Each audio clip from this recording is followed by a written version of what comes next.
Welcome to Nasdaq Trade Talks. I'm Jill Malandrino, global markets reporter at Nasdaq. Joining me is Kevin Mahn, President and Chief Investment Officer of SmartTrust, to recap fourth quarter earnings season and give an update on three potential rotation trades for 2021. Kevin, it's great to see you as always. Welcome back to Trade Talks. Thank you, Jill. Good to be here virtually from the market site in Times Square, if you will. Yeah. It is nice to see pictures of home for sure. Let's discuss fourth quarter earnings, which were mostly good considering companies were comping against that quarter of 2019 when we weren't even thinking about a pandemic. Yeah, I mean, thus far, earnings season has been very strong for the fourth quarter of 2020, with roughly 60% of companies having reported thus far. 81% have beaten earnings estimate, and about 79% of them have beaten revenue estimates. If that 81% holds, Jill, that will mark the best beat rate since FactSet began recording that data all the way back in 2008. That really is quite remarkable. Who would have thought that, in March 2020, as we started to understand what this pandemic was going to look like. Let's talk about 2021. Will value outperform growth for the first time since 2016? Yeah, that's one of the three rotation trades that really hasn't started to take form just yet. In 2020, just looking at the Russell 1000, we saw large cap growth outperform large cap growth by nearly 36%.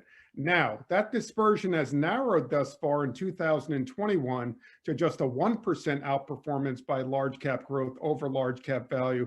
But we think there is the potential for value to start outperforming growth as investors turn to some of those undervalued sectors in the new years, such as financials or even energy, and look for more income-oriented strategies through dividend-paying stocks that are generally associated with value.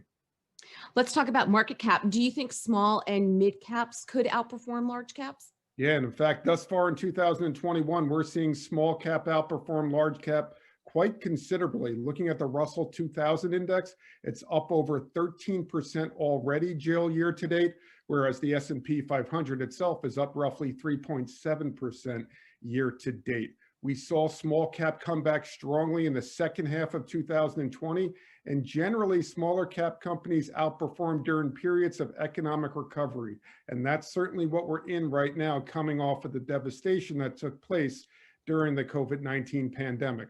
Some smaller cap areas that investors may want to consider are in the fields of biotech, or even some of the smaller cap providers of revolutionary technologies such as artificial intelligence, robotics, or even cybersecurity.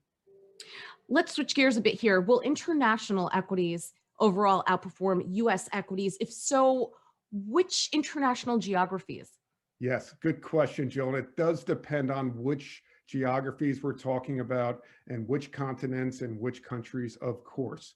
As we've seen thus far in 2021, and you might be surprised to know, over the course of the full year of 2020, international emerging market equities did outperform US equities, despite how strong of a year US equities did have. Emerging markets outperformed both the S&P 500 and the Dow Jones, although they weren't able to keep up with the rocket ascent of the Nasdaq Composite technology-oriented index. Thus far in 2021, again, emerging markets are leading the way in terms of total return performance. But US stocks are outperforming international developed market stocks. We're very fortunate here through SmartTrust to work with Nasdaq Dorsey Wright on our International Momentum Trust, focused on Dorsey Wright's relative strength rankings and their point and figure charting. And interestingly enough, with our most recent deposit of that international momentum strategy, from Series 7 to Series 8, we saw the relative weighting towards international emerging stocks double from 16% to 32%, with the largest relative country weightings belonging to the countries of Brazil, South Africa, and India. So yes, we do see opportunities for international equity performance in 2021, but we certainly wouldn't abandon US stocks altogether, rather having a blend of the two in a globally diversified portfolio. And Kevin, for the benefit of the audience, if you can explain to us what a unit investment trust, what a UIT is relative to other kinds of packaged products. Certainly. A UIT is just another 1940 Act type product similar to a mutual fund or an exchange traded fund, with the primary differences of a UIT being that they have a defined life, each series ranging from 15 months to 24 months. For example, with our Dorsey Wright International Momentum Trust, that's a 15-month UIT. Another unique characteristic is that with a UIT, the portfolio generally remains static over the life of that series of the trust. So with a UIT structure, investors are able to invest in a carefully selected portfolio of stocks and hold those portfolio of stocks or other security types for the duration of that trust, when potentially roll it into the next series if another series of that strategy is available. All right, Kevin, appreciate the insight as always. Thanks for joining us on Trade Talks, and thanks for joining me. I'm Jill Malandrino, Global Markets Reporter at Nasdaq.